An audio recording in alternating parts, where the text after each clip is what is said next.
ఇంకా ఎంత పెట్టాలండి దీనికి వెనక వాళ్ళు అయిపోయింది పర్వాలేదు అడుగు పెట్టినా అంటే సమానంగా కోసం చూడమ్మా నీకు తెలుసు సరిగా అందరూ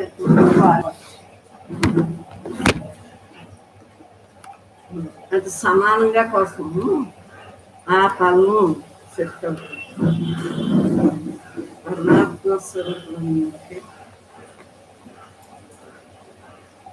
అనేక ఉన్నది నేనే అన్నది స్పష్టంగా మనం ప్రతి క్షణం కూడా అనుభవించగలుగుతాం. చెప్పుకుంటున్నాము అందరికీ వందనాలని, బ్రహ్మం నీలో నాలో అందరిలో అంతటా వ్యాపించి ఉన్నదని తెలియజేసుకుంటున్నాము. చక్కగా మరి తెలుసుకుందాన్ని అనుభవించగలం. ఎందువలన నేనే అంత ఇదంతా ఎవరిదే? సృష్టి అంతా ఎవరిదే? మన లోపల ఉన్నదే బయట ఉంది. మరి మన లోపల ఉన్నది ఏమవుతుంది? వాక్కు ద్వారా బయట. విన్నది ఏం చేస్తుంది? చెవుల ద్వారా మనకి తెలియదు. మరి మనం తినాలనుకుని తింటున్నాము అంటే మన నోటి ద్వారా మరి అన్నమయ కోసమే వెళ్ళిపోతాము. అన్నమయ, మనోమయ, ప్రాణమయ, విజ్ఞానమయ, ఆనందమయ కోశాలు.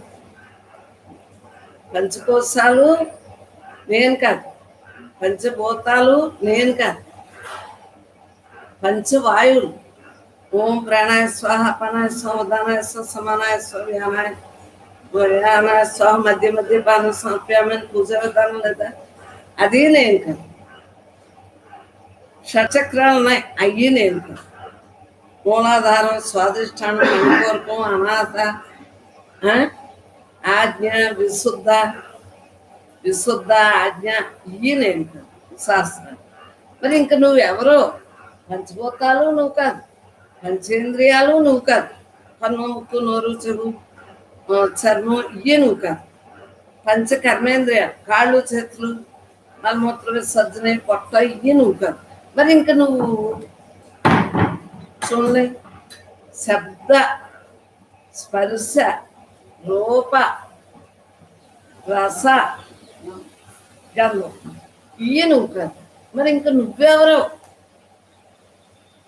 అది మనం ఈ వాక్యాన్ని పట్టుకున్నప్పుడే నేనెవరో అన్నది తెలుస్తుంది. నేనెవరిని? నిత్య శుద్ధ బుద్ధముక్త స్వరూపాన్ని. నిత్య శుద్ధ బుద్ధ ముక్త స్వరూపం అయి ఉన్నాను. నిత్యంగా ఉన్నాను, బుద్ధంగా ఉన్నాను, శుద్ధంగా ఉన్నాను, ముక్తంగా ఉన్నాను, అయి ఉన్నాను. నేను అదై ఉంటే ఇవన్నీ నేనంటారేంటి? నేను ఎవరిని? తెలుసుకో. నేను ఎవరిని? అలా ఆలోచించుకోవాలి. ప్రతి ఒక్కళ్ళం కూడా జ్ఞానం కావాలి అన్న ప్రతి వ్యక్తి కూడా నాలోనే ఉన్నాడు కదా పరమాత్మ. ఉండబట్టే కదా ఆ ఆధారంతో ఇవన్నీ మాట్లాడుతున్నాడు అని తెలుసుకుని అలా మాట్లాడుతున్నాం. అప్పుడు ఏమవుతుంది? మనకు మనం సంభాషించుకుంటా అంటే దేహం నేను కాదు అని స్పష్టంగా తెలియవచ్చు. ఉన్నది నేనే, నాలో, నీలో, అందరిలో, అంతటా వ్యాపించున్న అనంతత్వం నేనే అన్నది స్పష్టం. పరమాత్మే కదా. విడిగా ఎవరన్నా ఉన్నారా? సృష్టిలో యావత్తు నువ్వే అయినప్పుడు, నీలోనే అంతా ఉన్నప్పుడు నువ్వేరు, వాళ్ళు వేరు, వీళ్ళు వేరు అనుకోవటం ఏంటి? ఆలోచించుకుంటాం. ఎవరైనా మనమే. నిజంగా మన కూటికి గుడ్డకి గూడికి లోటు లేకుండా మరి ఈ దేహం ఉన్నంత కాలం మరి ఈ దేహి మరి ఉందా లేదా? దేహి ఎప్పుడూ ఉంటుంది, కానీ దేహంతో కదా మరి తెలుసుకుంటున్నాం. దేహిని తెలుసుకోవాలంటే ఇది ఉండాలి, ఇది ఉండాలంటే మళ్ళీ దీనికి ఈ గూడు. మరి దేహానికి కట్టుకోవాలి కదా, తినాలి కదా, మరి ఇవన్నీ అవసరమే కదా. మరి ఏది అవసరం కాదు, అవసరాలను తీర్చుకుంటూ పరమాత్మగా ఉండటమే మన లక్ష్యం. అవసరాలను తీర్చుకుంటూ ఉన్నది నేనే అన్న భావంతో ఉంటుంది. అవసరం అంటే ఈ దేహ పాత్ర ధర్మం. ధర్మం మరి ఇది ఉన్నంతసేపు దీని ధర్మం దీనికి లేదా? ఆ ధర్మాన్ని నిర్వర్తించుకున్నాం. ఇది ఎవరికి ఉద్ధరింపు? మీరు తింటే ఎవరికి ఉద్ధరింపు, నేను తింటే ఎవరికి ఉద్ధరింపు, మీరు పని చేసుకుంటే ఎవరికి ఉద్ధరింపు, నేను పని చేసుకుంటే ఎవరికి? నా ఉద్ధరింపు కోసం నేను చేసుకోవడం కోసం నేను చేసుకోవాలి. ఎవరికి వారు ఉద్ధరించుకోవాలి. ఈ దేహం ఉన్నంతసేపే ఉద్ధరణకి కుదురుతుంది. మామూలుగా అయితే కుదరదు, కాక కుదరదు. ఉద్ధరణ ఎప్పుడు కుదురుతుంది? దేహం ఉన్నంతసేపే. దేహం లేనప్పుడు ఎలా కుదురుతుంది? ఈ దేహం ఆయువు ఎన్నాళ్ళు మనం తెచ్చుకున్నది, అప్పుడు రాసేసుకున్నాము. తోలు కింద దొంగ రాత అంట, రాత ఉంది, కానీ మనకు ఇప్పుడు తెలియట్లేదు.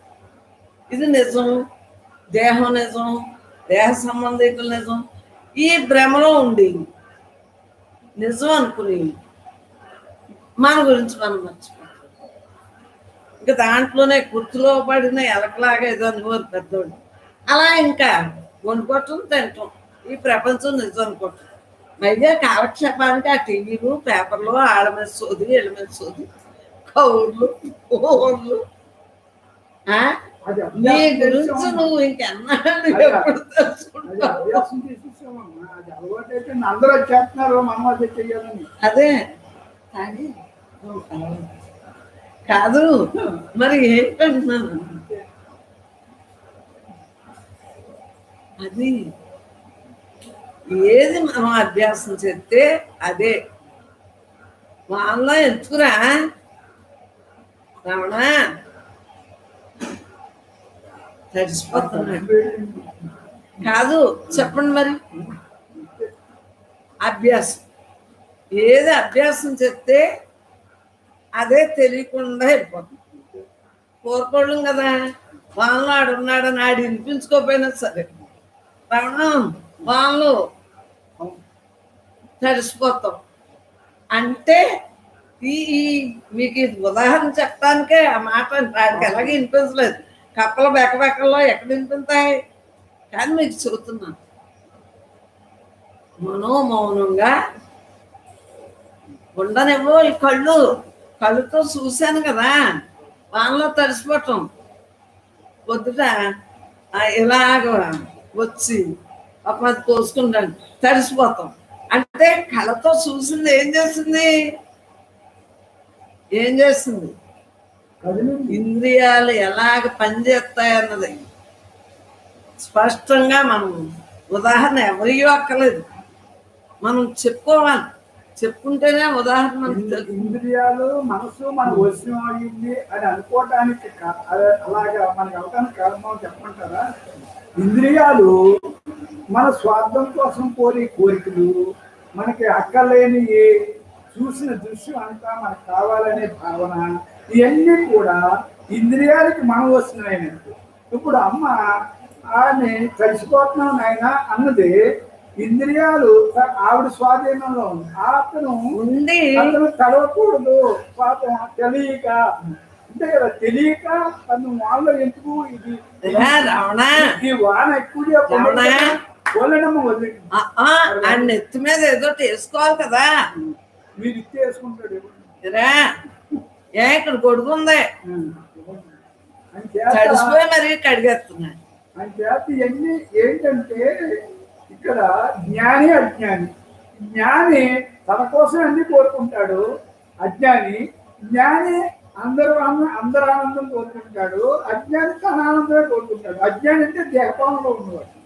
ఇప్పుడు నేను అనే అసలు నేను అమ్మన్నాడు కదా, నేను అనేది తెలియని వాడు అలాగే ఉంటాడు. వాడికి ఇంకెన్ని చెప్పినా, మీరు ఎన్ని చూసినా ఎన్ని చెప్పినా వినపడదు కనపడదు అని చేత అజ్ఞానికి ఏమి చెప్పినా దొన్నపోటు మీద వాళ్ళు కూర్చున్నట్టే ఉంటుంది అని చేత మీరు ఆడి దొన్నపోటు మీద వాళ్ళు కూర్చొని చల్లగా ఉన్నాడు, మీరెందుకు ఇక్కడ శుభ్రంగా కడుపుకోవటం అని ఆ బ్రహ్మ చెబుతుందమ్మా. అని చేత బ్రహ్మ అది ఉదాహరణ మనకు కళ్ళ ఎదురుగుండా చూసింది మాట్లాడుతుందా,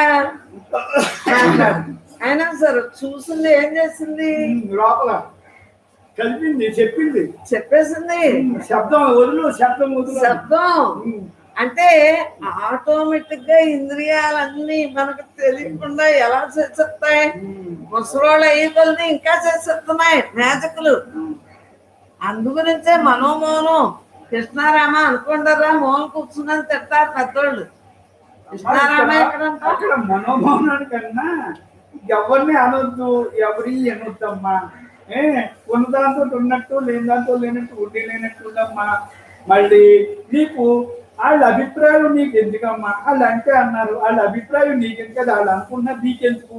అలాగా ఇలాంటి మాటలన్నీ నేను ఎవరేసుకుంటే అసలు అప్పుడు నిన్ను ఎదవ అన్నారు అంటే అన్నారు, వాళ్ళ అభిప్రాయం. నా వయసు వచ్చింది వాళ్ళకి అలా అనిపించిందేమో. అర్థమైందా? ఇవన్నీ కూడా అలాగా ఇష్టం చేసేసుకుంటే అదే పరిస్థితులు మనకు అనుకూలంగా ఉండవు. పరిస్థితులను అనుకూలంగా చేసుకుని హాయిగా ఉండాలి. అలాగా అమ్మ ఉండి ఇలాగా అమ్మ ఎలా ఉంటారు, ఏ పరిస్థితులైనా అనుకూలం చేసేసుకుంటారు. అక్కడ ప్రతికూలంగా ఏది స్పందించరు. ఆడు విన్నాడా వింటాడు, వినకపోయినా అది మనం చెప్పడం మన ధర్మం. ఏదైనా అంతే, ఇక్కడ చేయటమే మన ధర్మం. అంటే అలాగా ఇవన్నీ కూడా బోళ్ళు ఎలాగైతే ప్రతి క్షణం మన అవగాహన మనం చేసుకుంటే, అమ్మాయి అన్నారు ఇందాక మీరు ఈ ఇంద్రియాలు నువ్వు కాదు, ఈ నువ్వు కాదు, ఈ నువ్వు కాదు, మరి ఇవన్నీ కాదు, ఇవన్నీ కాదు, వీటన్నిటికీ ఆధారం ఏదో నీకు తెలుసు. బీపీ ఎందుకు మళ్ళీ బెల్లోట ఎంత నీట్లు బీపీ, వాళ్ళేవాళ్ళం మనమే, మనవాళ్ళం వాళ్ళే, ఉన్నదంతా మనమే.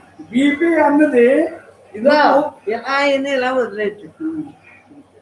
మరి మనం వదిలేపోతాం కదా, బయట వాళ్ళని చూస్తామా, ఆస్తులు అవి బయట వాళ్ళకి ఇస్తామా, మళ్ళీ మన పిల్లలకి ఇచ్చుకుంటాం, మనవాడికి.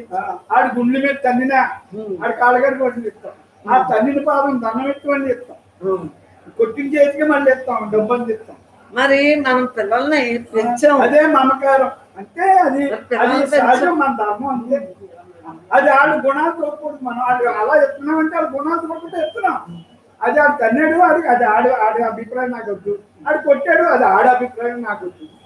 అది ఆడు కర్మ చేసుకున్నాడు, జన్మ చేసి నాకు అంటూ నేను నా కొడుకు నా ధర్మం నుంచి నా ధర్మం చెయ్యాలి. అంటే దేహ ధర్మాలు ఉన్నాయి కదా, దేహ ధర్మం చెయ్యాలి. అంతే. అది మనం అలాగా చేసుకున్నప్పుడే మనం ఏది నేను కాదు, ఏది నేను కాదని మనకి రిజల్ట్స్. ప్రతి క్షణం మనకి పాఠమే. ప్రతి క్షణం నువ్వు అవగాహన తత్వవిచారం చేస్తే ప్రతి క్షణం నీకు మంచి. నువ్వు అది ప్రతికూలం చేసుకున్నావా, అందులో కొట్టుకుపోతావు, అనుకూలం చేసుకున్నావా హాయిగా ఉంటావు. ఇంతే.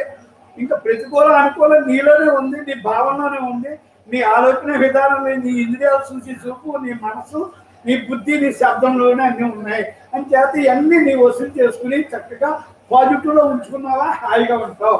అన్ని వ్యతిరేకం తీసుకున్నావా నువ్వు వ్యతిరేకం అయిపోతావు. ఈ శబ్దమే కదా శత్రువులు తయారు చేసింది.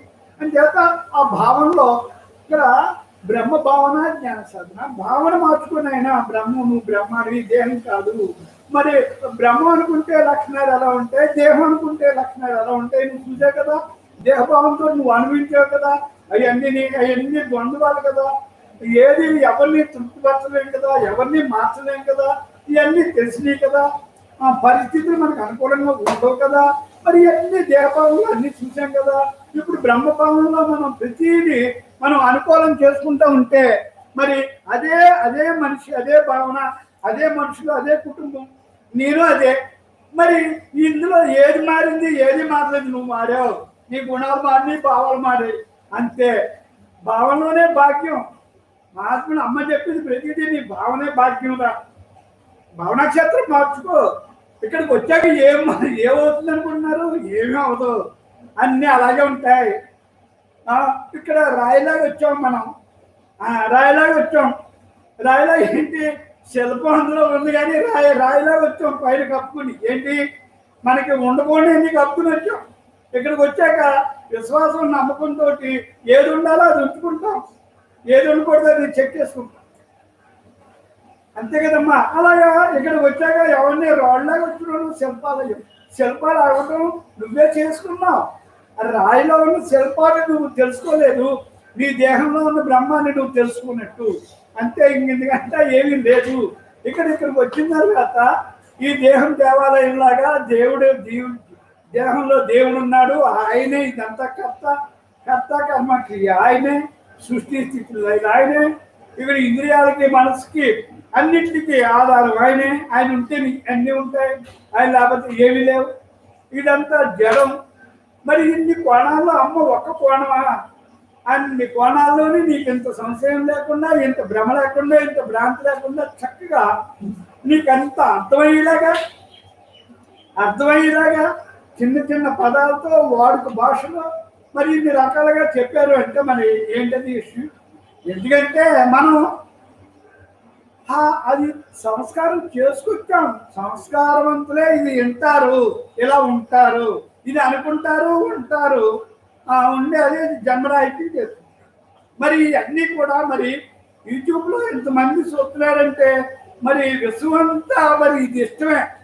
విశ్వం అందరికీ ప్రతి ఒక్కడికి ఇది ఇష్టమే. కానీ ప్రతి ఒక్కడికి ఇది వింటున్నాడా? టైం లేదు. తర్వాత వాయిదాలు వేసేవాడు కొంతమంది, వినేసి ఆచరించిన వాడు కొంతమంది, వాళ్ళు రకరకాలు ఉంటారు. అవన్నీ మనం ఎవరు ఏది చేసుకొచ్చి అదే చేస్తారమ్మా.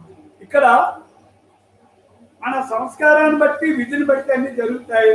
వాళ్ళు ఏం లేదని అనుకోవద్దమ్మా, అది అక్కడి దాకానే వాళ్ళు అలాగే చేసుకొచ్చారు, అంతే. వాళ్ళ పాత్ర అంతే. ఇప్పుడు డ్రామాలో విలన్ను హీరో ఉంటాడు, హీరో విజయం, విలన్ను పరాజయం. పరాజయం అయినాడు ఆ పాత్ర వరకే పరాజయం, వాడి బయట పరాజయం కాదు కదా. అలాగే ఇక్కడ కూడా వీళ్ళందరూ పాత్రలు, వీళ్ళందరూ వాళ్ళ ధర్మాలు వాళ్ళు చేసుకుంటున్నారు, వాళ్ళ పనులు చేసుకుంటున్నారు.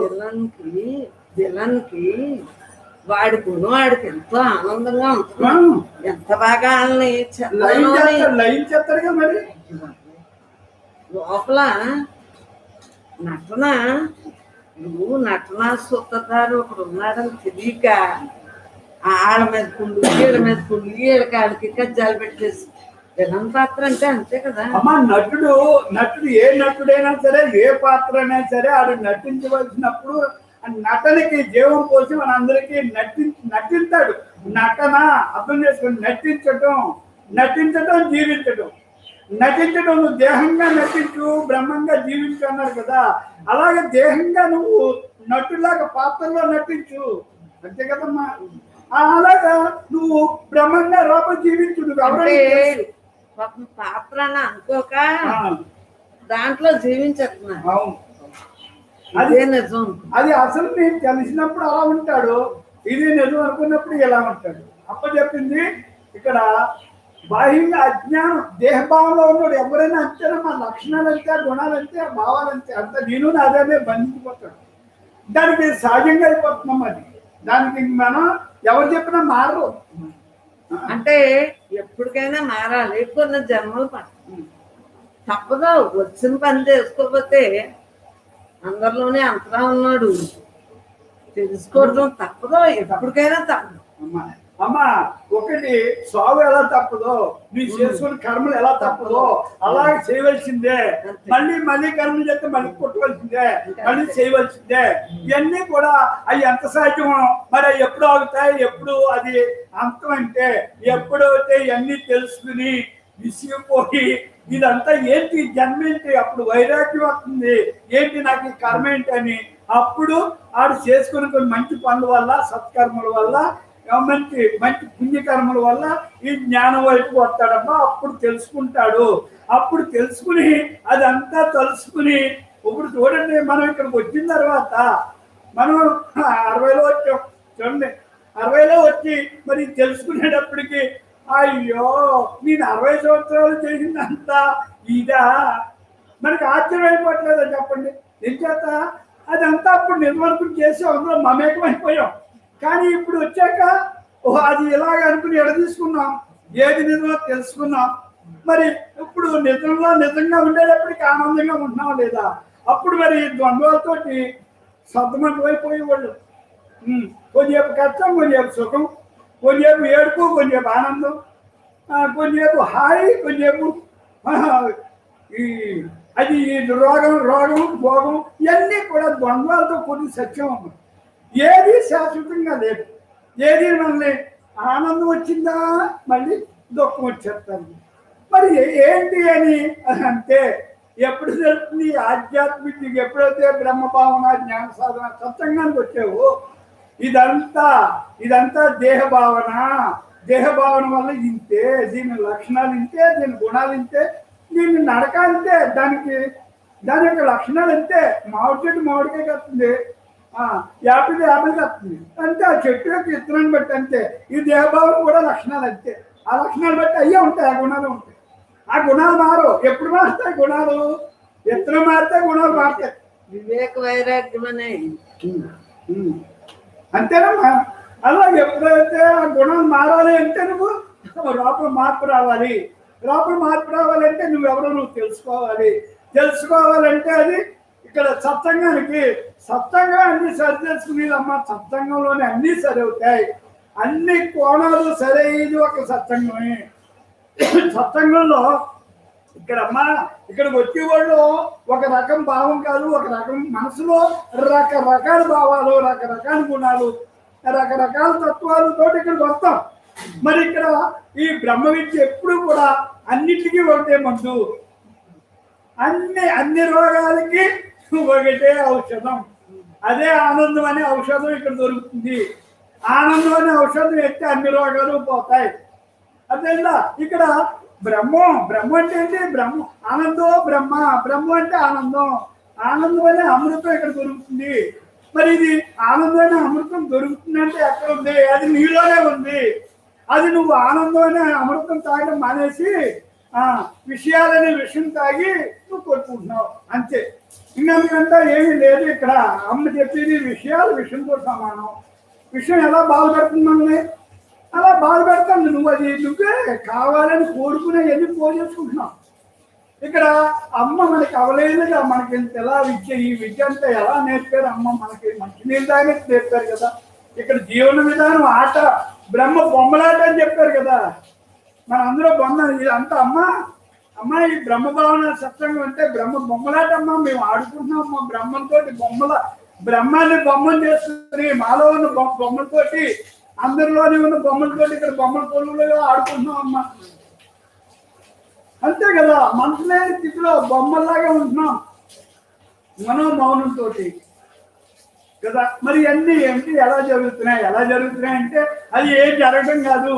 నువ్వు అది మార్చుకుని తెలుసుకుని తెలుసుకుని ఏ ఆట నిజమో ఏది నిజమో తెలుసుకుని ఆ నిజంలో నిజంగా ఉంటున్నావు కాబట్టి ఆట ఉంది. నువ్వు ఎక్కడికని పారిపోతావు?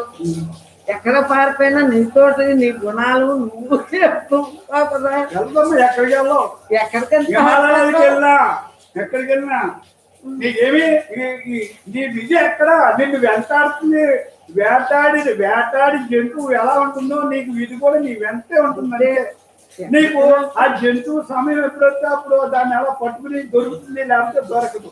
అలాగే నీ విధి కూడా, నీ విధి అన్నాళ్ళు ఈ కాలంలో ఎలాగా ఇలా చేయవలసిందే అంత తక్కువ కాదు. ఇక్కడ కర్మానుసారం కర్మను ఆచరించడానికి జన్మ వచ్చింది, ఆచరించవలసిందే. ఇప్పుడు ఇక్కడ దొంగతనానికి చేసినోడు చేసిన శిక్ష. ఒకడికి ఏమో 3 నెలలు, 6 నెలలు, 9 నెలలు, సంవత్సరం, 10 సంవత్సరాలు, 20. ఒక రకం కాదు. ఏం చేస్తా ఆడి విధిలో ఏం చేసుకుంటాడో అదే జరుగుతుంది అక్కడ. ఇక్కడ కొంచెంసేపు భోగంలో ఉంటాడు, కొంచెంసేపు రోగంలో ఉంటాడు, కొంచెంసేపు నువ్వు అసలు మరి మనసు దిగడు, అలా ఉంటాడు రకరకాల. ఎవరి విధి అయినా సరే వాళ్ళ విధి ప్రకారం వాళ్ళు జరుగుతుంది. ఆ విధిని ఇక్కడ ఇక్కడ ఈ బ్రహ్మభావన జ్ఞాన సాధన సత్సంగంలో ఏం జరుగుతుందంటే, ఇక్కడ ఒకటండి బ్రహ్మభావన సత్సంగం వల్ల ఏమంటే ఎక్కువైపోతుంది కష్టం కూడా. విధి జ్ఞానికి విధి కూడా విధి కూడా జ్ఞానిని ఏం కలపలేదు అని ఎందుకు అంటున్నారు? విధి జ్ఞానిని ఎందుకు కలపలేదు? జ్ఞాని అంటే ఎవరు? ఈ ఆధ్యాత్మిక ఎవరు తెలుసుకుని ఆచరించి అనుభవిస్తారు అందరూ జ్ఞానులే. వాళ్ళకి విధి కూడా అని కలపలేదని ఎందుకు అంటున్నారు? అమ్మ కలపలేదు. ఎందుకు కలపలేదు? అవన్నీ ఇష్టం చేసుకుంటాడు. ఓ నేను ఇది చేసుకొచ్చానా, నాకు ఇది వస్తుందా, వచ్చింది రైట్, ఇది నేను అనుభవించవలసిందే కదా. అది ఇక్కడ అలా ఎప్పుడైతే అన్ని ఇష్టం చేసేసుకుంటాడో, కష్టం కూడా ఇష్టం చేసుకుంటాడో, ఎవరేమన్నా వాళ్ళ అభిప్రాయం అనుకుంటాడు. ఇవన్నీ కూడా విధి కూడా ఏమి చేయలేదంటే విధి ఎవరిని ఎవరు తప్పించుకోలేరు. కానీ అజ్ఞాని విధికి అందులో లోనైపోయి నేను నాది అనే బంధాలు చిక్కుకుపోయి అది నేను అనే బంధంలో కొట్టుకుపోతాడు అంతే. జ్ఞాని ఇదంతా ఈ దేహానికి ఈ పాత్ర తెచ్చుకున్నదే, ఈ పాత్ర అనుభవించింది, నేను అలా ఉంటాను. అలా నిరూపించిన వాళ్ళు మహాత్ములు ఉన్నారు. వాళ్ళు రమణ మహర్షి ఇక్కడ మరి రణం వేసింది, క్యాన్సర్ రణం. మరి రణం వేస్తే ఏమన్నారు? ఇది నా దేహానికి నాకు సంబంధం లేదు, ఆపరేషన్ అవసరం లేదు ఈ దేహానికి, ఆ పాత్ర దాని పనే చేసుకుంటుంది, నాకు డాక్టర్ పని లేదు. ఎందుకంటే అన్ని మహాత్ములందరూ కూడా ఏదైనా సరే మహాత్ములందరూ కూడా ఇప్పుడు అమ్మ గృహస్థుగా వచ్చారు.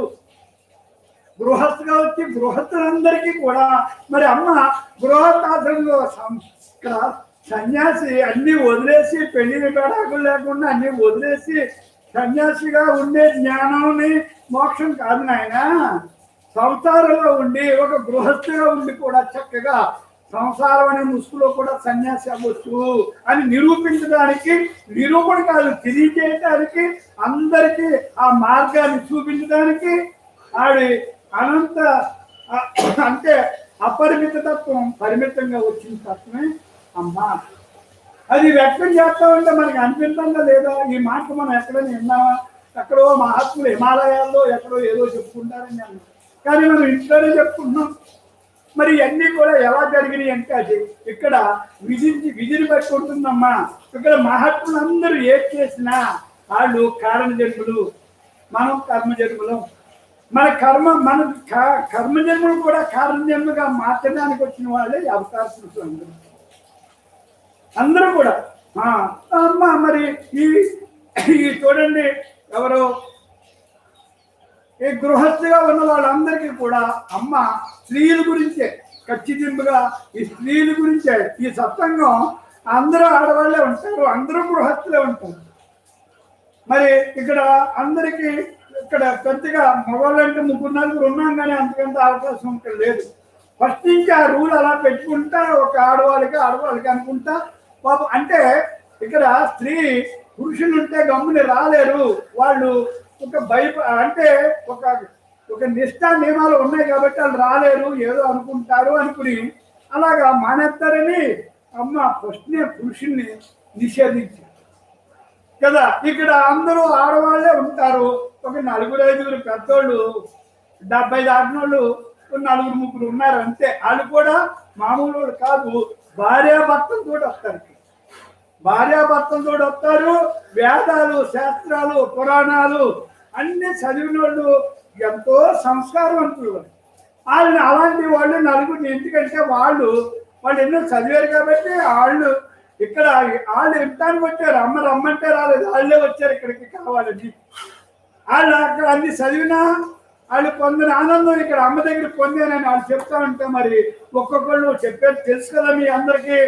ఒక్కొక్కళ్ళు లారీలు, 4 లారీలు, 2 లారీ అందరినీ పుస్తకాలు చదివారు, భగవద్గీత రాశారు, బ్రహ్మసూత్రాలు అన్నీ కూడా ఇవన్నీ చదివారు, వేదాలు చదివారు, ఉపనిషత్తులు చదివారు. ఇవన్నీ కూడా ఎంతో మంది అమ్మ ఇక్కడికి వచ్చిన వాళ్ళు అంతమంది వచ్చారు. ఎందుకు వచ్చారు? మరి అమ్మ రమ్మన్నారా? ఎవరిని రమ్మలేదు. వాళ్ళే వచ్చారు. ఆ పుస్తకాలు చూసి, ఆ మాటలు చూసి, ఈ పుస్తకాల్లో ఉన్న పదాలు చూసి, మరి ఎక్కడెక్కడి నుంచో ఎందరో మహాత్ములు వచ్చారు. మరి అమ్మ ఇంట్లోంచి కదిలేరా? కదలేదు. అంచేతే నువ్వు బెల్లం దగ్గరికి సీమలు ఎలా వస్తాయో, బెల్లం పవర్కి సీమలు ఎక్కడి నుంచైనా ఎలా వస్తాయో కూడా తెలియదు. బెల్లం ఇక్కడ పెడితే సీమలు ఏ దాని నుంచి వస్తాయో తెలియదు. దాని యొక్క పవర్ని బట్టి ఆ చుట్టూ ఉన్న వాతావరణంలో మరి దానికి ఎలా తెలుస్తుంది అంటే జ్ఞాని యొక్క పవర్ అలా లాగుతుంది అయస్కాంతం లాగా. మరి అయస్కాంతంలో లాగిన మూలానే ఎక్కడెక్కడ హిమాలయాల్లో ఉన్నోళ్ళు వచ్చారు కదా, మరి ఎక్కడెక్కడి నుంచో వచ్చారు. మరి ఇవన్నీ వచ్చారు అంటే వాళ్ళు ఎలా వచ్చారు, ఎలా తెలుసుకున్నారు అంటే అది అలా తెలియబడుతుంది. దాని యొక్క పవర్ అంటే ఇవన్నీ కూడా మరి మనం ఎలా వచ్చాం, మన విచిత్రం కదా మనందరూ. మరి నేనైతే ఎలా వచ్చానో నాకు ఇప్పుడు కూడా విచిత్రమే. ఆ భగవంతుడు నేను ఎన్నో గిలగిలా తిరుగుతానే ఉన్నాను, కానీ ఈ భీమవరంలోనే అమ్మున్నానని నాకు తెలియదు కదా. అంటే ఇవన్నీ కూడా అయిపోయింది వద్దు, జరిగిపోయింది.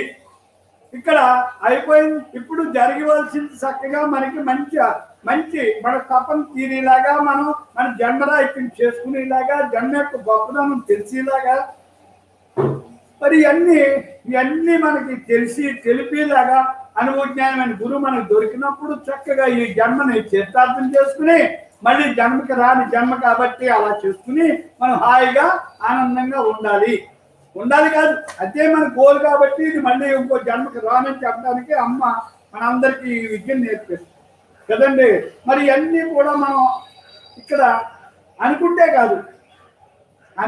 కాదు, నటించడం కాదు. ఇక్కడ అనుకుంటే నటించినట్టే, అనుకుని ఆగిపోతే నటించినట్టే. మరి ఏం చేయాలి? ఆచరించాలి, ఆచరించినప్పుడు అనుభవం వచ్చినప్పుడే నీకు అర్థం అవుతుంది. అనుభవించిన తర్వాత అనుభవజ్ఞానే నిజమైన గురువు. అది శాస్త్రజ్ఞానం కొంతవరకే తెలియపడుతుందమ్మా. అది అనుభవజ్ఞానం అనుభవించి 100% వాళ్ళు ఆచరించి అనుభవించిన వాళ్ళు అనుభవజ్ఞానమైన గురువు. అది అలాంటి అనుభవజ్ఞానమైన గురువు మన అమ్మ మనకి చెప్తామంటే మనకి అన్నీ కూడా ఇంకా మనకి సంశయాలు లేవు. ఇక్కడ అమ్మ కూడా ఒకటే చెప్తారు, ఎవరిని మనం తక్కువగా అనకూడదురా, అందరూ గురువులే.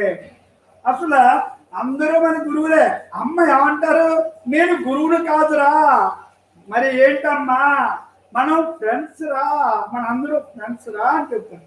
మరి గురువుని కాదు అని ఎందుకంటారు? ఒరే గురువు అంటే ఏంటనుకున్నావురా? గురువు అంటే మీకు నాకు అడ్డుగా గోడ వచ్చేస్తుంది, అడ్డు కట్టుకున్నట్టు ఫ్రీ ఉండదురా నాయన. అడ్డుగోడ ఎలా ఉంటుంది తెలుసా? ఎలా ఉంటుందమ్మా అంటే అమ్మంటారు, ఒరే గురువు అంటే ఇచ్చేవాళ్ళలాగా, శిష్యుడంటే కోరివాళ్ళలాగా వస్తాడురా. ఆ భావన లోపల ఉంటుందిరా. మా గురువు గారు నేను దండం పెట్టుకుని పాదాలు పట్టుకుని దండం పెట్టుకుని నేను ఏదో కోరాలని వస్తాను. అంచేత నేను గురువుని కాదు, మీరు శిష్యుడు కాదు. ఇక్కడ చూడండి అలాగ అడ్డుగోడ ఎలా తీసేసి ఇక్కడ భేదం లేకుండా ఏకత్వంగా మనందరి కూడా గురువు లేదు శిష్యుడు లేదురా అని చెప్తారు. మరి ఇలా నేను ఎక్కడ వినలేదు. ఎందుకంటే ఏమో మీరు విన్నారేమో నాకు తెలియదు, నేను వినలేదు. ఇది నా అభిప్రాయం. అంచేత మరి అలాగే అంటం కాదు, అలాగే చేస్తారు. మరి గురు పౌర్ణం అనేది మనం ఎప్పుడు చేసుకోలేదు. ఎప్పుడు గురు పౌర్ణం అని అందరూ ఏమంటారు? Friendship day. మనందరూ ఎప్పుడు కూడా ఫ్రెండ్షిప్ డే రా, మనందరం ఫ్రెండ్స్ రా, మనందరూ స్నేహితులం రా, ఆధ్యాత్మిక కుటుంబం రా మంది, ఆధ్యాత్మిక ఫ్రెండ్షిప్ రా మంది అని చెప్తారు. మరి మీరు ఏంటమ్మా అంటే ఏమీ లేదు, నేను ఇది తెలుసుకున్న దాన్ని మీలో ఉన్న దాన్ని గుర్తు తెలుపుతాను అంటే. మీలో ఉన్న బ్రహ్మమే మీ గురువురా, ఆయన్ని పట్టుకోరా, ఆయన్ని పట్టుకుంటేనే నీకు నిజమైన నువ్వెవరో నీకు తెలుస్తుంది. అంచేత నీలో ఉన్న గురువుని నువ్వు పట్టుకోవాలంటే ఏం చేయాలిరా? ధ్యానం చేయాలి నాయన. మరి ధ్యానం చేయాలంటే జ్ఞానం కావాలి నాయన. జ్ఞానం తెలుసుకో, ధ్యానం చేయి, అప్పుడు నీవేంటో తెలుస్తుంది. అది మరి దానికి అనుకూలమైన జన్మరా ఈ మానవ జన్మ. ఇది గొప్ప జన్మ, జన్మ లేకుండా చేసుకునే జన్మరా, మరి ఇది నువ్వు అలా చేసుకోరా. నాకు అది తెలుసుకుని నేను అది చదివిన వల్ల అది చూసి నేను యోగ వాసిష్టం అనే పుస్తకంలో చదివాను రా. నా 8వ సంవత్సరంలో అది నాకు ఈ నేను ఇది ఈ దేహం నువ్వు కాదు, నువ్వు ఆత్మరానే అందులో రాసింది. అప్పుడు అనుకున్నాను దాన్ని ఏంటి ఇది అని. అక్కడ తత్వ విచారం మొదలై నాకు అదే నాకు బీజం నాటింది. మరి మహాత్ముల అనుగ్రహంతో నేను ఆ తత్వ విచారంలో ధ్యానం చేస్తే మరి నాకు అన్ని ఇలా తెలియబట్టడానికి కారణం మహాత్ముల అన్ని అనుగ్రహం వల్ల. మీకు తెలుసు కదా, ఇక్కడ ఇవన్నీ కూడా స్వామి శివానంద, మలయాళ స్వామి వారు, మరి ఇవన్నీ కూడా వాళ్ళు పెట్టిన ఆశీస్సులు, ఆ పెట్టిన ప్రసాదం వల్ల, ఆమె పెట్టిన శక్తి వల్ల మరి అమ్మ నేను ఎలా ఉన్నానురా అని ఆవిడ ఎప్పుడూ చెప్తూ ఉంటాను. మరి ఇవన్నీ కూడా ఎలా జరుగుతాయంటే చేయవలసింది చేస్తే రావాల్సింది వస్తుంది. నువ్వు కూడా అమ్మని నమ్మి నువ్వు చక్కగా నేను ఇక్కడ చూడండి, ఆవిడ నమ్మటానికి మీరు ఎలా నమ్మొచ్చు అంటే చూడండి, ఒక గురువుగా ఆవిడ ఎప్పుడు ఒక రూపాయి కానీ, ఒక పండు కానీ, ఒక పువ్వు కానీ ఆవిడ తేనెవరు తెచ్చినా పుచ్చుకోడు. నాకు అవసరం లేదు, నాకెందుకు ఈ బాహ్య పుష్పాలు బాహ్య పళ్ళు నాకు వద్దు నాయనా. మరి అమ్మ కూడా ఏమంటారు, ఇక్కడ నేనేమి మీకు ఇవ్వను. ఏంటి అక్కడ మంచినీళ్ళు ఉన్నాయి, అదిగో మంచినీళ్ళు అక్కడ ఉన్నాయి, తాగని కావాలంటే అక్కడ బయట టాయిలెట్ ఉంది, ఈ రెండే ఇక్కడ ఉంటాయి, కనవని మీ దేహానికి ఏం కావాల్సిన మీరు తెచ్చుకోండి అంటే నేను ఇక్కడ నాకు తెలిసిన నేను పొందిన ఆనందాన్ని పంచుతాను అంతే. నేను ఇంకేమి అంతకంట ఈ దేహానికి నేను ఆహారమే, నేనేమి ఇచ్చేదాన్ని కాదు, నాకు అవసరం లేదు. ఆ ఆహారం మీరందరూ అది మీరు తయారు చేసుకోగలరు. మీకు ఏమేం కావాలో అది మీకు తెలుసు కాబట్టి అది నాకు సంబంధం లేదు. కానీ ఈ ఆహారం ఈ ఆత్మక ఆహారం, ఆనందం అనే ఆహారం ఒక్కటే, నాకు ఒకటే మీకు ఒకటే, అది అందరూ పంచుకునేదంతా ఒక్కటే. ఆ ఒక్కటే కాబట్టి ఆ ఒక్కటి నాకు తెలిసింది కాబట్టి నేను పొందే ఆనందాన్ని అందరికీ పంచుతాను. అది ఇక్కడ ఆత్మిక ఆహారం, ఆత్మజ్ఞానం చెప్తాను, బ్రహ్మజ్ఞానం చెప్తాను. బ్రహ్మజ్ఞానం అంటే ఏం కాదు, మీరు కూడా ఈ నడకలు ఎలా నడవాలి, ఈ భావాలు ఎలా ఉండాలి, ఈ గుణాలు ఎలా ఉండాలి, మీ ఆచరణ ఎలా ఉండాలి, పాత్ర డ్యూటీ ఎలా ఉండాలి, చక్కగా పాత్రను పవిత్రంగా చేసుకోవాలి. ఆ పాత్రను పవిత్రంగా చేసుకోవాలంటే ఏం చేయాలి, దేహం దేవాలయంలో చేయాలి. ఈ దేహమే దేవాలయం, జీవుడే దేవుడు. మరి ఇది చెప్పారు కదా మహాత్ములు, అవన్నీ కూడా నిజం అని ఇక్కడ మనకు తెలియబడుతుంది. ఎప్పుడైతే అమ్మ దగ్గర కూర్చుని పూర్తిగా విశ్వాసం, నమ్మకంతో, సరెండర్ భావంతో, త్రికరణ శుద్ధితోటి, మనస వాచ కర్మణ, ఇక్కడ అమ్మ కూడా నా పాదాలు కాదురా, నా పదాలు పట్టుకోండి, దన్నాలు కాదు, నాకు దన్నాలు ఎందుకురా, మీరు లోపల ఉన్నవాడిని ఆయన పెట్టుకోండి సార్, నాకు అని చెప్పి ఇవన్నీ కూడా అమ్మ మనకి ప్రతి క్షణం అవలేలుగా చెప్పిన మాటలు ఇవన్నీ ఇవన్నీ కూడా ఈ ప్రతి మాట అమ్మ చెప్పిందే, ఈ ప్రతి పదం అమ్మ చెప్పింది. నాకు అర్థం ఏమీ రాదు. మరి ఇవన్నీ రాంది ఎలా ఎందుకు చెప్తానంటే ఇది చెప్పించేది అమ్మే. నేను ఫస్ట్ ఎప్పుడు అదే చెప్తాను, చెప్పించేది అమ్మ. ఇక్కడ చెప్పించేదమ్మా, చెప్పేదమ్మా, ఇనిదమ్మా, అంతే. అన్నీ కూడా ఆ బ్రహ్మం. అమ్మ అంటే ఎవరు? అమ్మ అంటే రూపం అనుకుంటున్నారా? కాదురా, బ్రహ్మం. అమ్మ బ్రహ్మంలో రూపంలో ఆకారంగా వచ్చారంటే రాముడు ఆకారం కాదు, రాముడిలో ఉన్న బ్రహ్మాన్ని చూడు.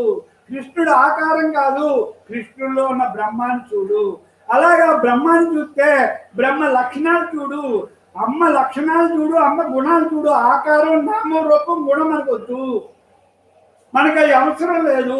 ఆవిడ తెచ్చుకున్నది ఆవిడ ఏం కావాలని తెచ్చుకున్నారో అది ఆవిడ ఆ కారణ దేహం వచ్చింది కాబట్టి ఆ కార్యం చేస్తుంది.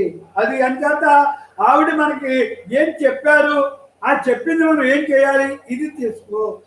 ఆవిడ ఒకటే చెప్తారు, నా పాదాలు వద్దు, నా పదాలు పట్టుకో. ఎప్పుడు అదే చెప్తారు, నన్ను ముట్టుకోవద్దు, నన్ను ముట్టుకుంటే మీకు ఏదో వస్తుందని ఉన్నది, ఏమీ రాదు.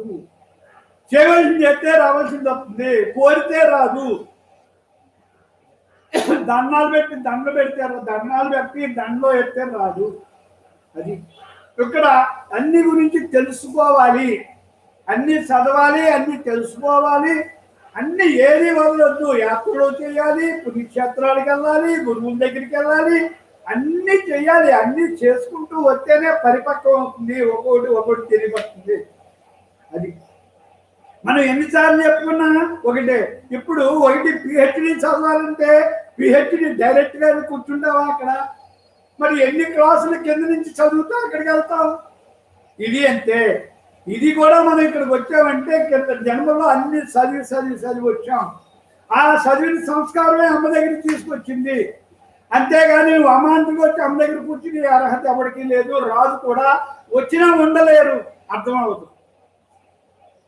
అర్థమవుదమ్మా. ఇక్కడ ఏమీ చదివినోడు పిహెచ్డీలో కూర్చుంటే ఆ పాఠాలు వాడికి అర్థమవుతాయా?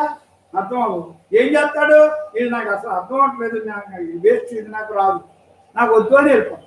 మరి ఇక్కడికి వచ్చినాడు కూడా నేను బ్రహ్మం నువ్వు బ్రహ్మం అంటే అందరూ ఉంటారా? ఉండరు. ఏం చేత? వాళ్ళకి ఆ తత్వం తెలియదు. వాళ్ళు ఇంకా భక్తి భావంలో ఉన్నారు, కోరికలతో ఉన్నారు. నాకు అది తీర్చాలి, ఇది తీర్చాలి అని కోరికలతో ఉన్నవాడు భక్తి భావంలో కోరుతూ ఉంటాడు.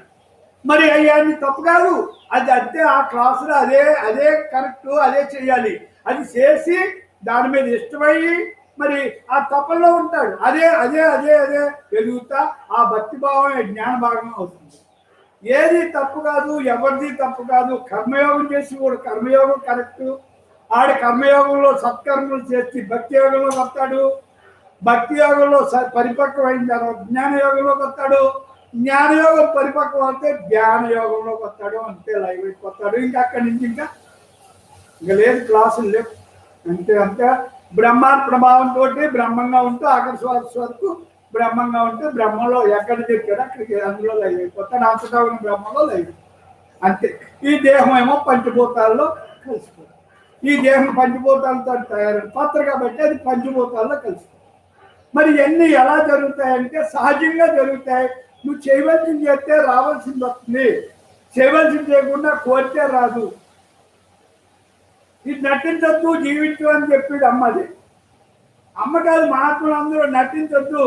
నటించినోడికి నటించినట్టే ఉంటుంది, జీవించినోడికి జీవించినట్టే ఉంటుంది. అంతే.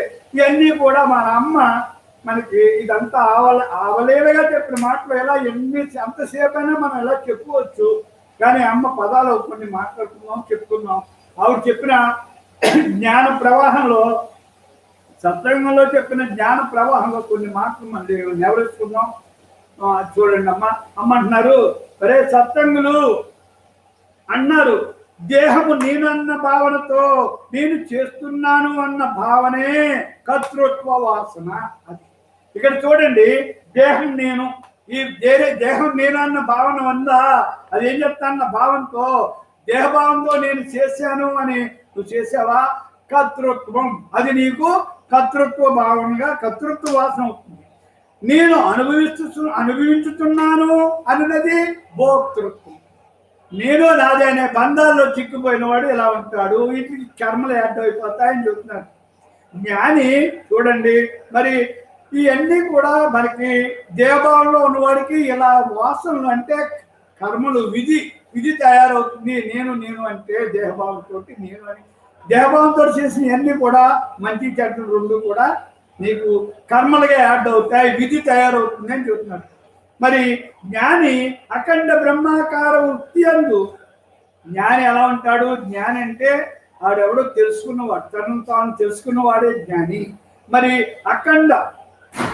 అఖండ బ్రహ్మాకార వృత్తి అందు నిరంతరము రమించుచుండుట వలన ఎప్పుడు అఖండ అంటే చూసారా, అంతటా అది బ్రహ్మం అని తెలుసుకుంటాడు జ్ఞాని.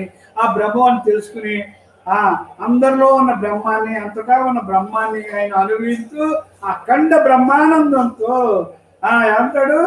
వాడు నిరంతరము రమించుచుండును ఆ బ్రహ్మాకార వృత్తి అందు. ఆ వృత్తి అంటే వ్యవహారం.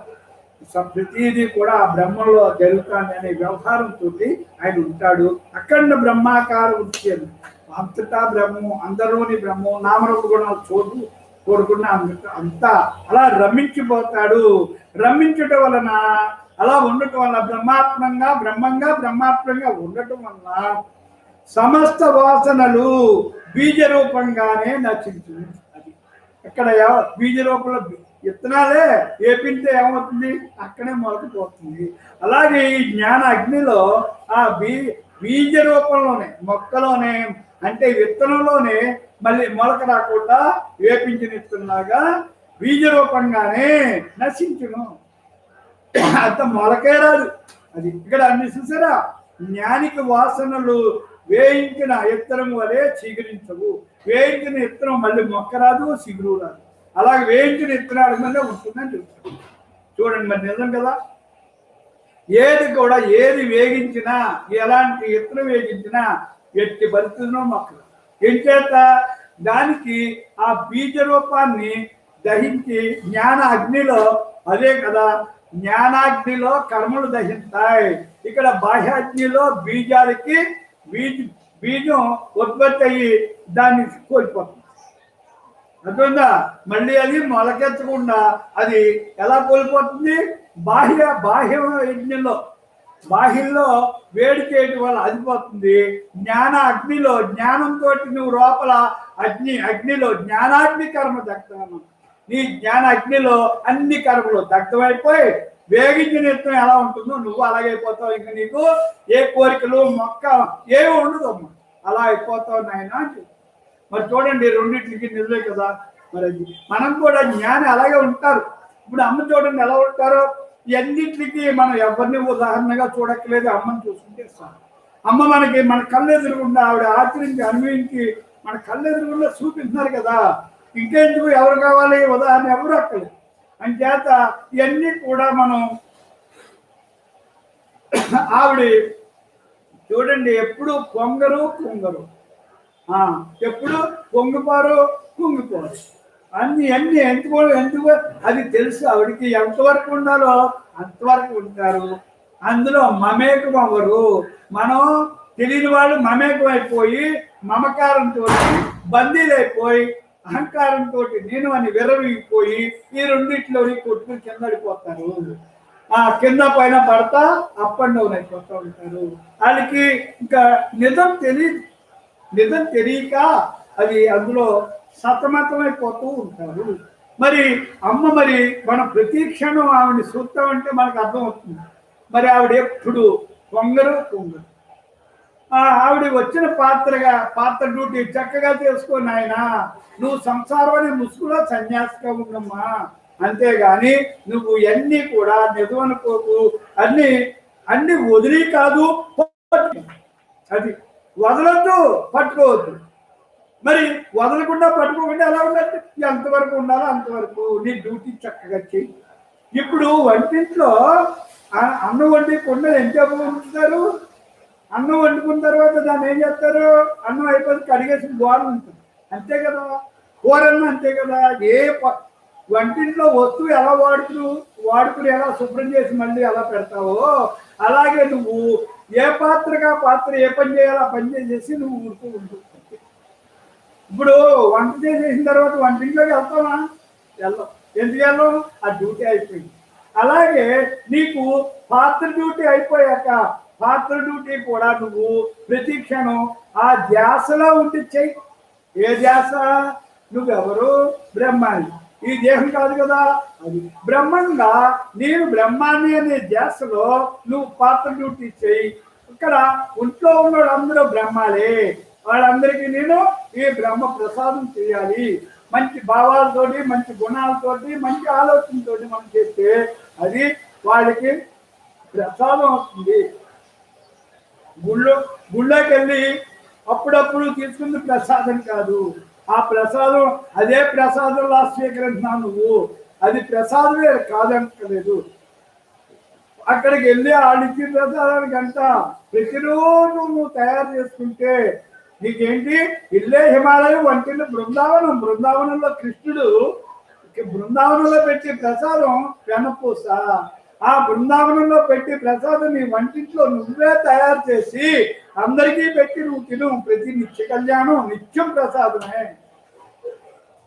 అది ఇక్కడ ఆ భావనలోకి చక్కగా బ్రహ్మంగా ఉన్నవాళ్ళు అలా చేసుకోగలుగుతారు. అమ్మ చెప్పిన తర్వాత మన సత్సంగులు అందరూ అలా చక్కగా మారారు.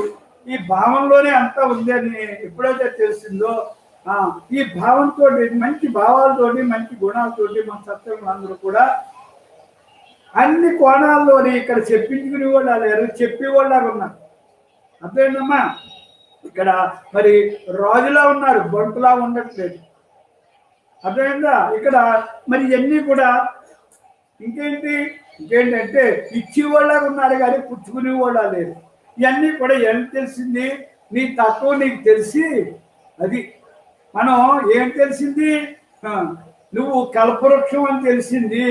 కల్పవృక్షం అని తెలిసింది. కల్పవృక్షం ఏం చేస్తుంది? ఏం కాలుతా చెప్తుంది. ఏం చేత?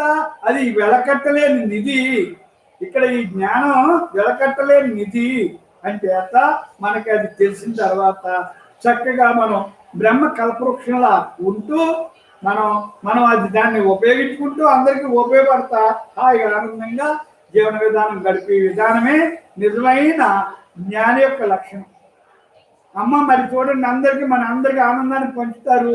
మరి ఏదైనా ఉంటే కూడా దేహధర్మంగా కూడా ఏమన్నా ఉంటే ఆవిడ అన్ని ఎలా చేస్తారు? అందరికీ సమానం. అమ్మ ఇల్లు అనుకోమా, మన ఇల్లు అనుకుంటామా? మన ఇల్లు అనుకున్నంత స్వతంత్రంగా మనం వెళ్తాం. అసలు దేనికి తాళవేరు, దేనికి అలా వదిలేస్తారు. ఎందుకంటే అమ్మ నా పిల్లలు వాళ్ళకి మళ్ళీ నేను బందీగా ఉంచకూడదు, నేను భేదం చూపించకూడదు అని ఆవిడ చూడండి చక్కగా అన్ని గదులు ఓపెన్గానే ఉంటాయి. మీకు అన్ని మనం ఆ ఇంట్లో అందరూ మనం ఎలా గదులు వేసుకోవడం ఏం చేత? అది మన ఇంట్లో కూడా మనం అలాగే వెళ్ళలేము. అమ్మ అలా వదిలేస్తారు. ఇదంతా ఆవిడికి తెలుసు. ఏంటి ఇదంతా? ఇదంతా మా అత్యంది. ఇది ఇక్కడ ఇది ఇవాళ మాది, ఇవాళ నాది అంటున్నావు, రేపు ఎవరిదో. ఇంతకు ముందు నిన్నెవరిదో, ఇవాళ నాది, రేపు ఎవరిదో. అంత ఈజీగా తీసుకుంటారు. ఇంకా రేపుడికి రూపే లేదు. ఆ రూపు లేని దానికి ఎందుకురా నువ్వు రూపులు తెచ్చుకుంటావు? రేపు నువ్వు ఉంటావు, నేనుంటాను, ఎవరుంటారో తెలియదు అని చేత ఇవన్నీ కూడా అమ్మ దగ్గర ఒక మాట కాదు తెలుసుకునేది, ఒక విషయం కాదు తెలుసుకునేది, అన్నీ తెలియబడతాయి. చూడండి, నాకు ఒకరోజు ఒకళ్ళు అమ్మ దగ్గరికి తీసుకెళ్ళాలి అన్నారు. తప్పకుండా అమ్మ దగ్గర తీసుకెళ్తాను అమ్మ అన్నాను. తీసుకెళ్తారని అమ్మ ఒకళ్ళు వస్తానంటున్నారమ్మా, మీరు ఎప్పుడు తీసుకురమ్మంటారు అని అడిగారు. అంటే మేము చూస్తాను, ఇక్కడ వెళ్తాను అంటున్నారు, వస్తానంటున్నారు, ఇష్టపడుతున్నారు, ఈ మాటలు చెప్తే అమ్మ ఏమన్నారో తెలుసా? మరి ఎప్పుడు తీసుకురమ్మంటారు అంటే అమ్మ రేపా ఎల్లుండే ఎప్పుడమ్మా అని. అరే రేపుడికి రూపే లేదు కదరా, రేపు నువ్వుంటావో నేనుంటాను, నువ్వు అని చూపిస్తానన్నావు కదా, మళ్ళీ నువ్వు లేకపోయినా నీళ్ళు లేకపోయినా మళ్ళీ కర్మ మళ్ళీ రావాలరా అని చేత ఇప్పుడే తీసుకొచ్చారా అని చెప్పి. మరి ఇవన్నీ నేను కళ్ళారా అనిపించాను కాబట్టి ఈ మాటలన్నీ మీకు చెప్పగలుగుతున్నాను. ఆవిడ తత్వం నేను ఇలా ఎందుకు చెప్తానంటే నిజంగా నేను అవన్నీ చూశాను కాబట్టి. చూసారా? ఇక్కడ మరి అలాగే నేను ఆ రోజే తీసుకొచ్చేసాను. ఎందుకంటే అంతే, ఆ పని అయిపోతుంది. ఇంక నీకు లోపల మనసులో ఉండకూడదు. అది ఆవిడ లెక్క. ఏదైనా సరే ఆవిడకి ఏది వచ్చే అది వెంటనే చెప్పేస్తారు, మళ్ళీ జ్ఞానం చెప్తారు. జ్ఞానంలో ఉండగా కూడా బాహ్య విషయాలు కూడా అది ఏది అక్కడ లోపల స్టాక్ ఉంచుకోదు. నాతోటి చెప్పాలంటే నాతోటి చెప్తారు, నీతోటి చెప్పాలంటే నీతోటి చెప్తారు. ఏదైనా అంతే, అక్కడ ఇక అరమరికలు ఉండవు అమ్మకి. అది ఇక్కడ అర్థమైందా? ఇక్కడ చూడండి, జ్ఞానికి వాసనలు వేయించిన విత్తనం వల్లే చిగురించవురా సత్సంగులు. చిగురించమని చెబుతున్నారు. మరి నిజమే కదా, వేయించిన విత్తనం అది మొక్క రాదు, అది వృక్షం అవ్వదు. ఎవరో ఉంది ఆ బీజ రూపంలోనే అదే అంతరించు. అంటే అందులో లైవ్ అంచేత ఇవన్నీ అలా చెబుతున్నారు. చూడండి, జ్ఞాని యొక్క మనస్సు వర్తమాన విషయములందు సాక్షిగా చెల్లించును. జ్ఞాని యొక్క మనసు ఎలా ఉంటుంది? వర్తమానంలో ఎలా ఉంటుంది? విషయములందు, విషయాలు బాహ్య విషయాలు ఏదైనా అలా సాక్షిగా హాయ్ హాయ్ అంట నవ్వుతా హాయ్ అని వదిలేస్తుంది. అది చెప్పారు కదా ఇందాక, ఈ చెవులో ఈ చెవులు ఇన్ని ఎలా వదిలేయటం ఎలా, అది లోపల తీసుకోకూడదు. ఈ బాహ్య విషయాల వల్ల విషయంతో సమానం, అవి వద్దు మనకి అని ఆవిడ అలాగే ఉంటారు. ఇక్కడ చూడండి, జ్ఞాని యొక్క మనసు వర్తమాన విషయములందు సాక్షిగా చెల్లించును. అక్కడ వర్తమానంలో బాహ్య విషయాలు కానీ వర్తమానంలోనే ఉంటారు. జ్ఞాని ఎప్పుడు వర్తమానంలో ఉంటాడు. భూత భవిష్యత్తులో అసలు తలంచరు, అసలు అనుకోరు, అయిపోయిన దానికి అనుకోరు, జరగబోయేదాన్ని ఊహించుకోరు. ఎందుకంటే ఎప్పుడు ఆనందం బ్రహ్మ అది వాళ్ళకి అర్థమైంది కాబట్టి, వాళ్ళు అనుభవిస్తున్నారు కాబట్టి వర్తమానమే నిజమైన, వర్తమానంలో హాయిగా ఉండటమే నిజమైన జీవన విధానం. బ్రహ్మంగా ఉన్నవాడు, ఆత్మజ్ఞానం తెలిసినవాడు, బ్రహ్మజ్ఞాని ఎవరైనా సరే వర్తమానంలో హాయిగా ఉంటాడు. రేపు అనే దానికి రూపు లేదు. ఎందుకు లేదు? జ్ఞాని సంకల్పమే కార్యసిద్ధి.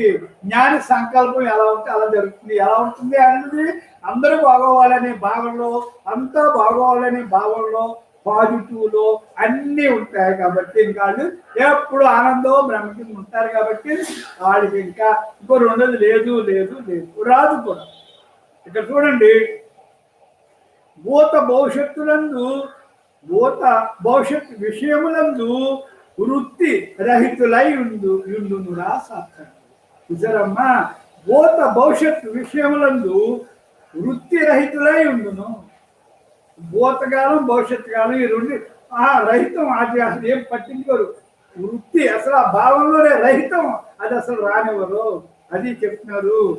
పుణ్యఫలం జ్ఞాని పుణ్య అలాగా. మరి ఇంకోటి పుణ్యఫలం వల్ల ఏమవుతుంది అంటే నీకు పుణ్యఫలం వల్ల పుణ్యం వల్ల జ్ఞానం ప్రాప్తించే వరకు సహకరించు.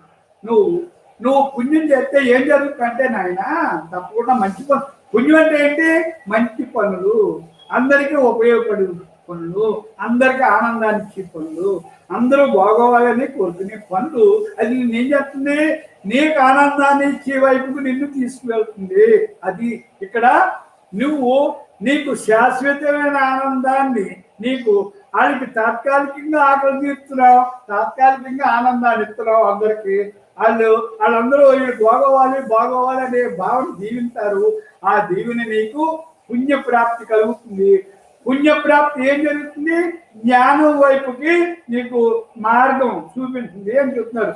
ప్రాప్తి సహకరిస్తుంది, జ్ఞానం వైపు వెళ్ళడానికి సహకరిస్తుంది. మరి ఏం చేయాలి? తదుపరి అలా సహకరించిన దాన్ని ఇప్పుడు ఏముంది? సత్సంగానికి తీసుకొస్తుంది. పుణ్యవాళ్ళని సత్సంగానికి వస్తాం, ఈ సత్సంగాలు అన్నీ తెలుసుకుంటాం. మరి తెలుసుకున్న తర్వాత ఏం చేయాలి? అది ఆచరించాలి. అదే మరి తదుపరి నువ్వేం చేయాలి? బ్రహ్మార్పణ బుద్ధితో బ్రహ్మభావ సాధన వలన నేను బ్రహ్మానే నీ భావంలో ఆ సాధన చేయటం వల్ల బ్రహ్మాన్ని పొందుతావురా సత్యం. చూడండి, మరి నిజమే కదా. మరి అది ఇవన్నీ కూడా మరి ఆ బ్రహ్మార్పణ భావంతో, ఆ బ్రహ్మార్పణ బుద్ధితో, బ్రహ్మ భావన సాధన ద్వారా బ్రహ్మాన్నే పొందుతావురా నువ్వు సత్సంగులు. మరి సంశయం లేకుండా అని చెప్తున్నారు. ఇక్కడ అమ్మంటున్నారు చూడండి, అరే సత్సంగులు వజ్రం చేతనే వజ్రం కోయబడినట్లు, వజ్రం చేతే వజ్రాన్ని కోస్తారంట. అలా కోస్తారు. వాయు చేతను రప్పించబడిన మేఘము, గాలి చేత మేఘం వస్తుంది కదా, ఆ మేఘం కప్పుతుంది కదా సూర్యుడిని. మరలా ఆ వాయువు చేతనే కొట్టుకొని పోవున్నట్లు చూసారా, మళ్ళీ అదే గాలి మళ్ళీ వచ్చి గెట్టేస్తుంది. చూడండి, గాలి వేసింది, మేఘం వెళ్ళిపోయింది అంటాం, మేఘం వస్తుంది అంటాం, మేఘం వెళ్ళింది అంటాం. దేనివల్ల? గాలి వల్ల. మరి వజ్రం వల్ల వజ్రానికి వస్తాం, గాలి వల్ల మేఘం వచ్చి మళ్ళీ గాలి వల్ల మేఘం పోతుంది. అలాగే మనసు చేతనే కల్పించబడు సంసార బంధము, ఈ మనసుతోటి నువ్వు కల్పించిన సంసార బంధం మరలా మనసు చేతనే విడిపించబడుతున్నదిరా సత్సంగులు. ఈ మనసు అనే మాయ, ఇదే సంసారం. ఈ సంసారం అనే మనసు అనే మాయ మీకు ఎక్కడ పోవాలి అంటే ఇక్కడ అన్నీ కూడా మనసుని చక్కగా ఈ బ్రహ్మభావన జ్ఞాన సాధన సత్సంగాన్ని పెడితే నీకు ఏమవుతుందంటే మనసు యొక్క లక్షణాలు, మనసు యొక్క గుణాలు, దాని భావాలు, అది చేసే పనులు, మరి ఆ మనసుతోటి నువ్వు పొందిన ఇబ్బందులు ఇవన్నీ కూడా వివడమర్చి అమ్మ చక్కగా చెప్తారు. ఇవన్నీ కూడా అమ్మ అనుభవజ్ఞానం కాబట్టి మనసు యొక్క లక్షణాలు గుణాలు చెప్పేటప్పటికి నీకు మనసుని ఎలా మార్చుకోవాలి, మనసుని ఎలా వాడుకోవాలి, ఇవన్నీ కూడా సత్సంగంలో ప్రతి ఒక్క విషయం తెలియబడుతుందమ్మా. దీనికి అసలు సంశయం లేకుండా మనసు చేతనే కల్పించబడు సంసార బంధం మరలా మనసు చేతనే విడిపించబడుతున్నది. మళ్ళీ ఆ మనసు చేతే నీకు మళ్ళీ దాన్ని ఏం చేయాలి, మాయాపూర్వకమైన మనసుని, ఈ మాయతోటి ఆవరించిన మనసుని ఏం చేయాలి, బ్రహ్మ మనసు అయిపోవాలి, బ్రహ్మ మనసు అవ్వాలి. బ్రహ్మ మనసు అవ్వాలంటే ఏం చేయాలి, బ్రహ్మ భావన జ్ఞాన సాధన. సత్సంగానికి వస్తే అక్కడ అమ్మ బ్రహ్మ జ్ఞానం నువ్వు తెలుసుకుంటే, బ్రహ్మ లక్షణాలు తెలుసుకుంటే, ఇక్కడ ఈ సత్సంగంలో కూర్చుంటే నీకు అన్ని తెలియబడతాయి. అసలు అన్ని మారిపోతాయి, అన్ని మార్చుకుంటావు, అన్ని ఏది కావాలో అది చేర్చుకుంటావు, ఏది వదలాలో అది వదులుకుంటావు, ఎలా ఉండాలో అలా ఉంటావు, ఏది చెయ్యాలో అది చేస్తావు, ఏది ఆచరించాలో అది ఆచరిస్తావు, ఏది అనుభవించాలో అది అనుభవిస్తావు. ఇంక నీకు అనుభవించిన తర్వాత, ఆచరించిన తర్వాత, అనుభవించిన తర్వాత నీకు ఇంకేమీ అవసరం లేదు, ఎవ్వరూ అవసరం లేదు. అనుభవం అయిన తర్వాత ఏది అవసరం లేదు. అతిగా అనుభవజ్ఞాని అయిన అమ్మ మనకి అవలేలుగా అన్ని ఎలా చెప్తున్నారంటే ఆవిడ అనుభవించారు కాబట్టి అన్ని కోణాలని మనకు చెప్తారు. ఇంక నీకు ఇక్కడ సంశయం ఉండదు, భ్రమ ఉండదు, భ్రాంతి ఉండదు. ఉండటమే నువ్వు ఆ స్థితిలో, నిజమైన స్థితిలో నువ్వు ఆ నిలకడైన స్థితిలో నువ్వు ఉండటం తప్పింది ఏమీ లేదు. అది ఇక్కడ అమ్మ చెప్పేది. ఇక్కడ చూడండి,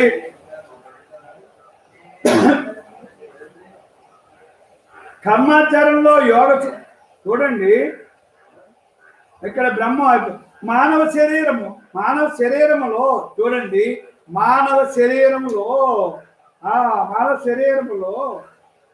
బ్రహ్మజ్ఞాన సముపార్జన చేయగల సమర్థవంతమైన ఈ బ్రహ్మజ్ఞానం నువ్వు సంపాదించి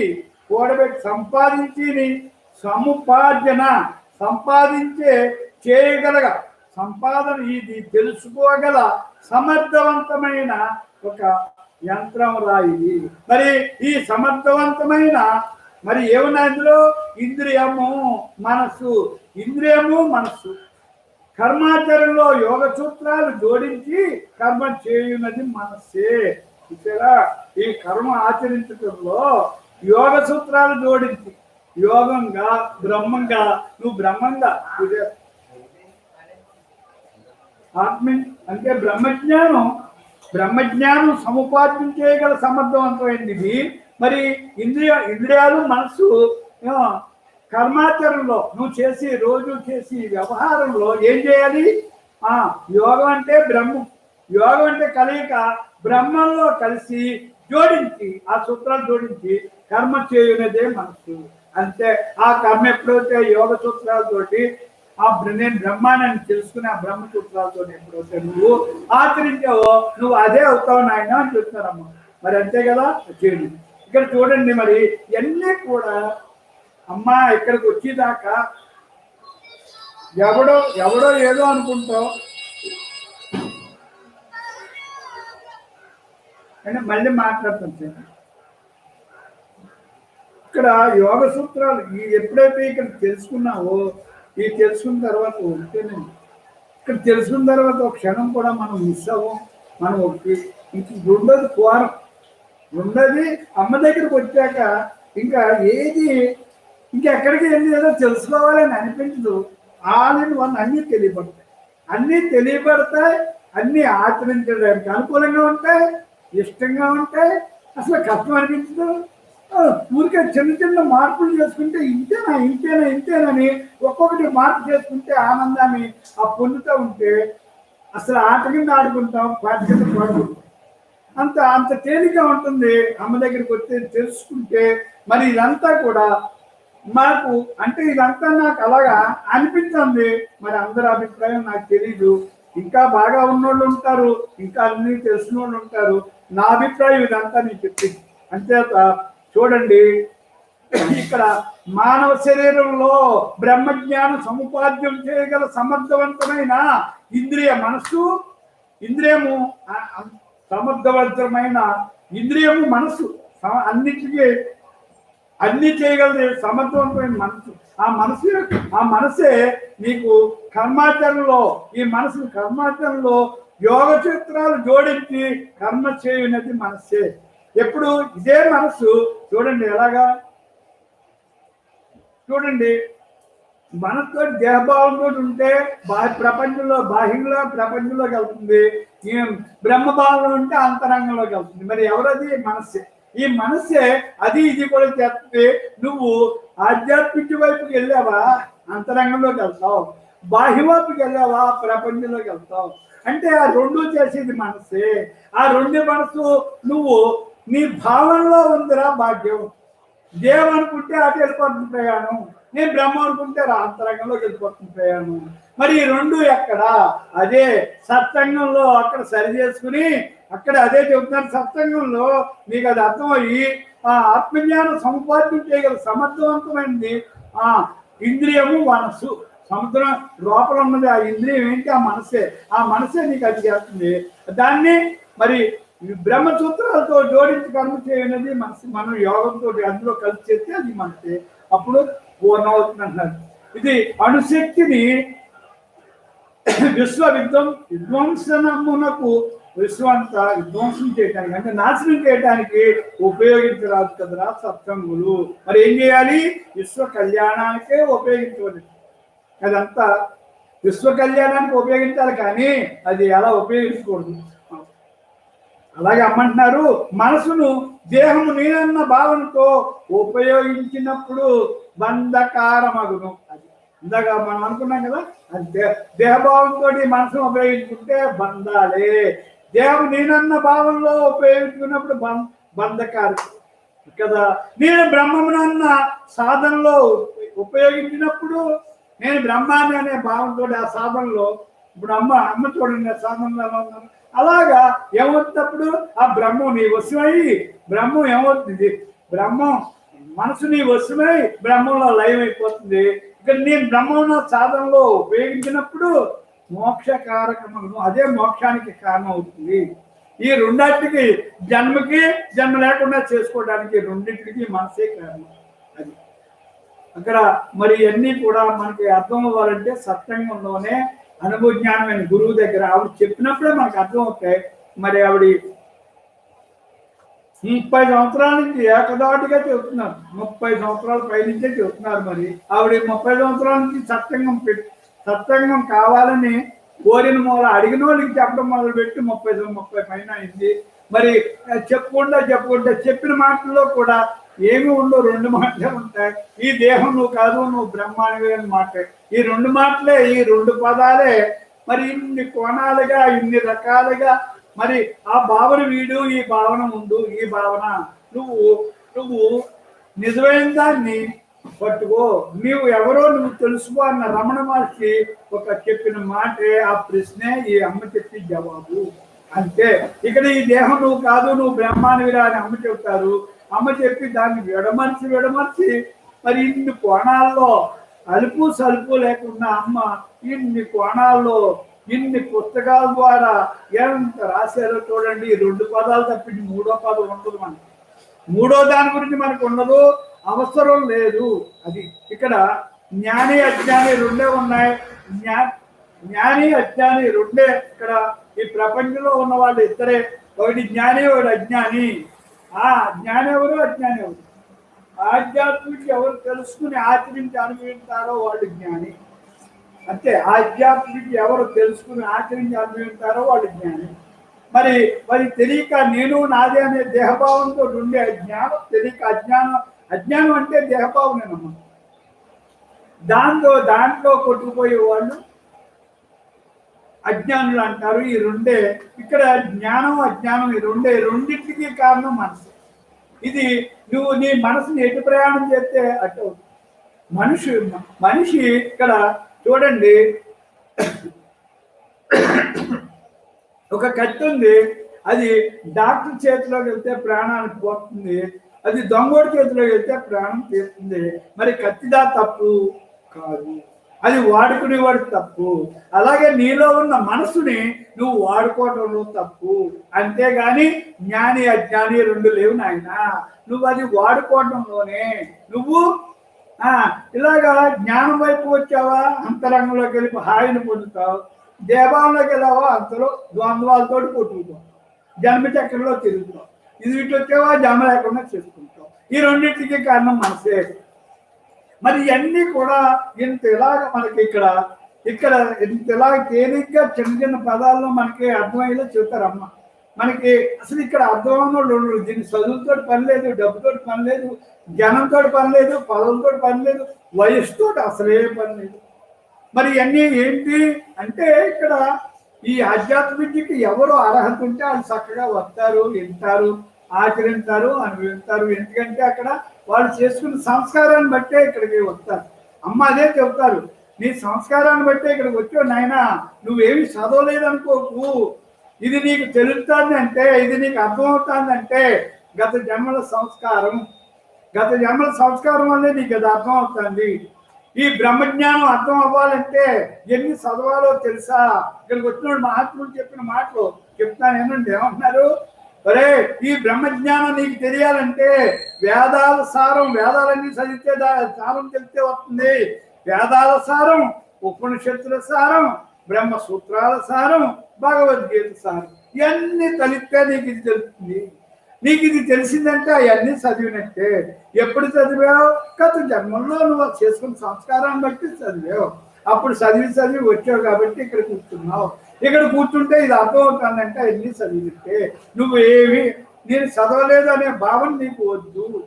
అది ఎందుకంటే తెలుస్తుంది కాబట్టి ఇది ఆచరించి అనుభవించు అంతే. ఇక్కడ ఒకటి మామిడి చెట్టు ఉంది. మామిడి చెట్టు మీ తాతయ్య చేశారు. అది మీ తాతయ్య చేస్తే అది పెరిగి పెద్దదైంది. మీ తాతయ్య కానీ మీ నాన్న కోసి తిన్నారు, ఇప్పుడు నువ్వు కోసి తింటున్నావు. అది శుభ్రంగా అది బంగిని మీద మామిడి శుభ్రంగా తింటున్నావు. మరి ఆ మొక్క ఎలా చేశారు, ఏం చేశారు, ఇవన్నీ ఏమన్నా నీకు అవసరమా? శుభ్రంగా కాయలు కోసి తింటాం, హాయిగా అనుభవించడం, అంతే కదా. అంచేత ఇక్కడ ఏంటంటే ఇక్కడ అనుభవజ్ఞానమైన అమ్మ అదంతా పెంచి పోషించి ఆ కష్టం తూకం పండి ఆవిడ ఒక పండులాగా ఈ బ్రహ్మజ్ఞానాన్ని మన నోటికి అందిస్తున్నారు. ఆవిడ అన్ని ఏం చేశారో మనకు తెలియదు.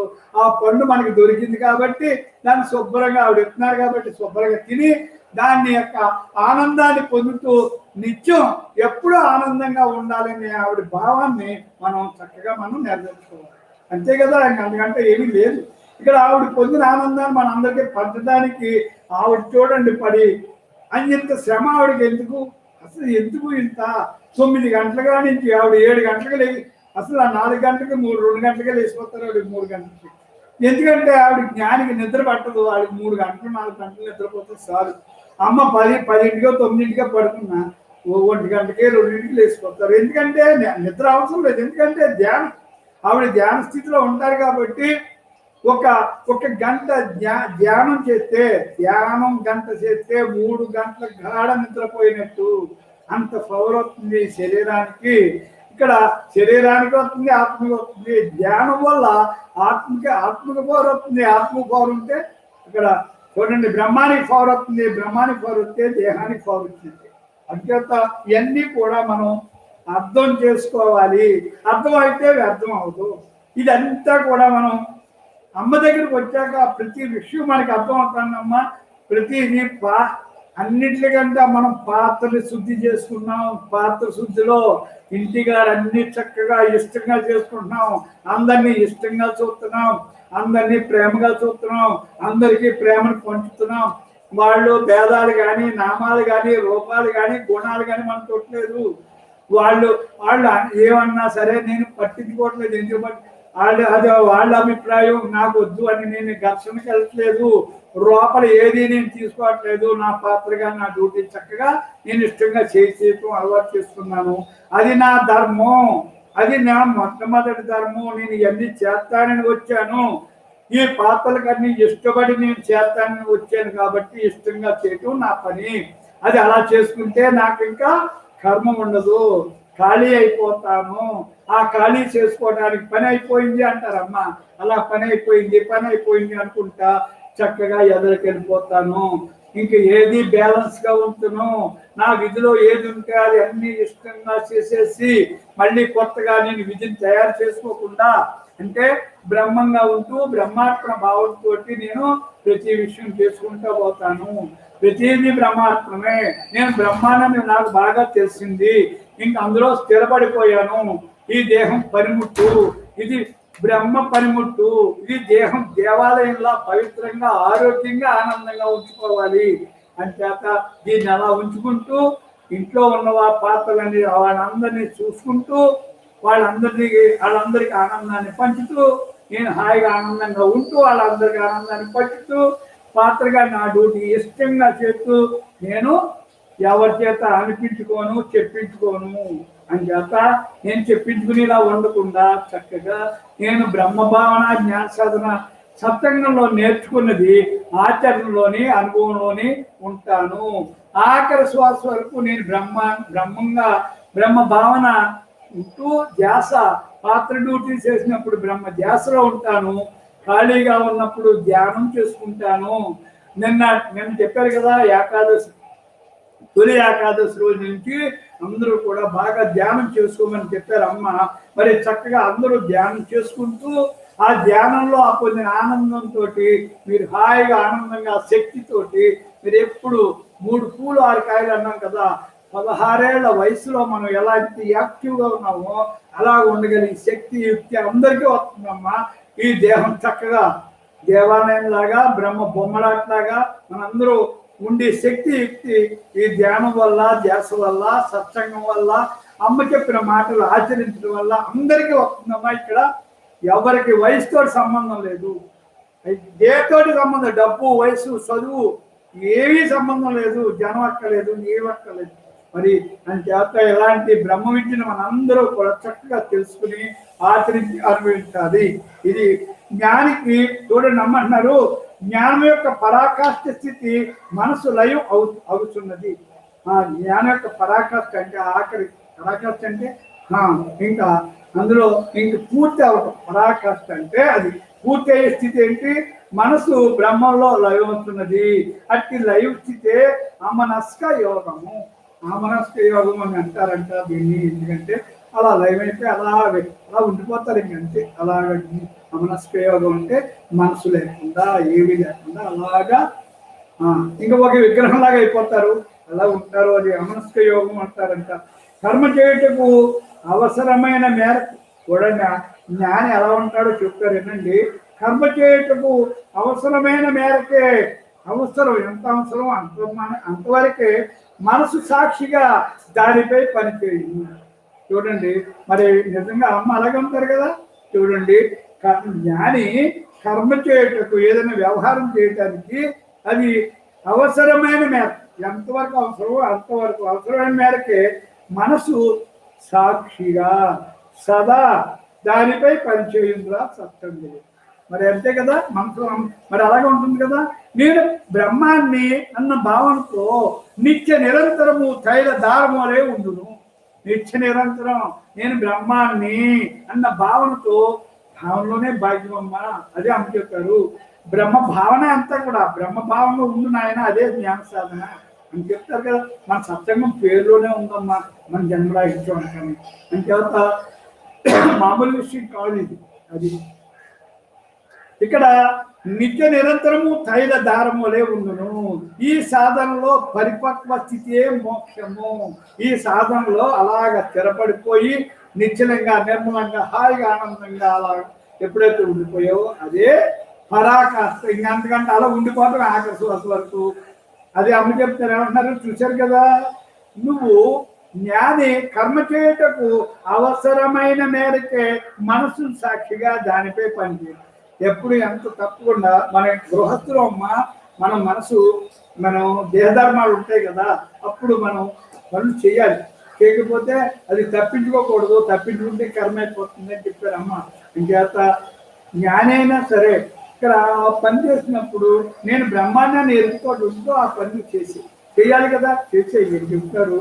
అది ఎంతవరకు అవసరమో అంతవరకు సాక్షిగా సాక్షిగా ఉంటూ అలాగా నేను చేస్తాననే భావం లేకుండా పాత్రని, అదే అమ్మ చెప్తారు, ఈ పాత్రని దేహం, ఈ పాత్రనేమో ఈ దేహాన్ని పాత్రగా వాడు, లోపల బ్రహ్మంగా ఉంది.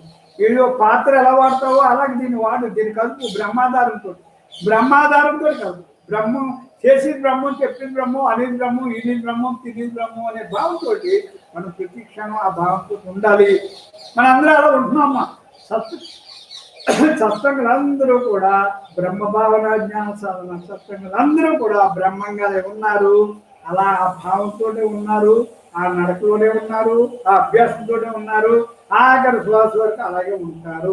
ఇప్పుడు ఉన్నారు, ఉంటారు. అమ్మ ఎప్పుడో చెప్పారు అది. ఎందుకంటే తెలుసుకున్నారు కాబట్టి, ఆచరిస్తున్నారు కాబట్టి, అనుభవిస్తున్నారు కాబట్టి, అర్థమైంది కాబట్టి ఉంటారు అంతే. ఎందుకు ఉంటారంటే అంతే, ఇంకా దాని గురించి మనం ఇంకా ఏర్పడిగా చెప్పక్కర్లేదు. నేను బ్రహ్మాన్ని అన్న భావంతో నిత్య నిరంతరం తైల దారం వలె ఉంటారు.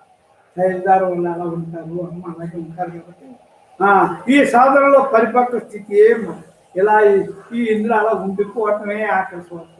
అదే అదే ఇంకా అంటే విడుదల. మేము ఈ ఈ జన్మచక్రం నుంచి విడుదలయ్యావు. కర్మ లేకుండా, కర్మ లేనప్పుడు జన్మ లేదు. అంటే కర్మ లేకపోవడానికి బ్రహ్మాత్మం, బ్రహ్మాన్ని బ్రహ్మాత్మం అంతే. అలా ఉండటమే, ఇంకంతకంటే ఏమీ లేదు అని చెప్తాను. చూడండి ఇక్కడ ఏమంటున్నారు, అమనస్క యోగమే విశిష్ట కర్మయోగము, భక్తి యోగము, జ్ఞానయోగము రా సత్సంగులు. అమనస్క యోగం అంటే మూడు కలిపారు. ఒక్కోటి కర్మయోగం, భక్తి యోగం. కర్మయోగం మంచి కర్మలు చేస్తే భక్తి యోగం, భక్తి యోగం మంచి చేస్తే పరిపక్వ జ్ఞానయోగం. జ్ఞానయోగంలో ఏమవుతుంది, అమనస్క యోగమే చిత్తవృత్తి నీరు మహత్వాన్ని, అందులో చిత్తం మొత్తం మనసు ఇంద్రియాలు అన్నీ కూడా అందులో లైవ్ అయిపోతాయి, అందులో ఉండిపోతాయి. ఇంకా లైవ్ అయిపోతుంది, ఏకమైపోతుంది, అది అలా ఉండిపోతుంది చెప్తారు. ఇక్కడ చూడండి, అనంత పరబ్రహ్మమే నీకు గురువుగా ఉన్నప్పుడు నేను బ్రహ్మమును అనేది సృహలో ఈ ఉన్నంత కాలము నీవు గురుభక్తి తత్పరుడివై ఉన్నట్లే అగునురా సత్సంగులు. సరా ఈ అనంత పరబ్రహ్మమే, ఈ మొత్తం అంతటా ఉన్న ఆ పరబ్రహ్మమే నీవు గురువుగా ఉన్నప్పుడు అంటే నాలో, అంటే ఇక్కడ నేను బ్రహ్మాన్ని, అంతటా ఉన్నది బ్రహ్మమే, నాలో ఉన్న బ్రహ్మం అంతటా ఉన్నది ఒక్కటే, నేను బ్రహ్మాన్ని అనేది సృహలో అంటే భావనలో, సృహలో అలా ఆ జ్ఞప్తిలో, ఎరుకలో, అలాగా నేను బ్రహ్మాన్ని అని ఎరుకలో నీవు ఉన్నంతకాలము, నీవున్నంతకాలము అంటే ఈ విధి ఉన్నంతకాలము ఆఖరి శ్వాస వరకు నీవు గురుభక్తి తత్పరుడివై ఉన్నట్లే. గురువు అంటే నీలో ఉన్న గురువులోకి నువ్వు ఆయనకి అనుగుణంగా ఉన్నట్లే, గురువుకి అనుకూలంగా ఆయన ఆచరణలోనే, ఆయన నడకలోనే ఉన్నట్లే అదునురా సత్సంగులు. నీ సమస్యను మదిలో తలంచుకొని ధ్యాస నిమగ్నుడు కమ్ము. నీ సమస్య అంటే నువ్వేంటి, నువ్వెవరు బ్రహ్మాన్ని, నేను బ్రహ్మాన్ని. నువ్వు లోపల ఏమనుకున్నావు, నువ్వు బ్రహ్మ అనుకున్నావు కాబట్టి నేను నీ సమస్యను అంటే నేను బ్రహ్మాన్ని అని మదిలో తలంచుకొని ధ్యాస నిమగ్నుడు కమ్ము. నీ బ్రహ్మగురువు సాన్నిధ్యంలో బ్రహ్మంగా నిన్ను నీవు సమర్పించుకుందువు. అంటే లోపల బ్రహ్మంగా ఎప్పుడో మదిలో నీ హృదయంలో నేను బ్రహ్మాన్ని అని ఎప్పుడు హృదయంలో త్రికరణ శుద్ధిలో మనందరూ ఉన్నాం కదమ్మా. అలా ఉండటం వల్ల ఏమన్నారమ్మా, మదిలో తలంచుకొని ధ్యాస నిమగ్నుడు కమ్ము. ధ్యాస అంటే ధ్యాస ధ్యానం రెండు. ఇక్కడ వ్యవహారంలో ధ్యాసలో ఉండు, దేహధర్మం చేసినప్పుడు పాత్ర డ్యూటీ చేసినప్పుడు ధ్యాసలో ఉండు, పాత్ర డ్యూటీ అయినప్పుడు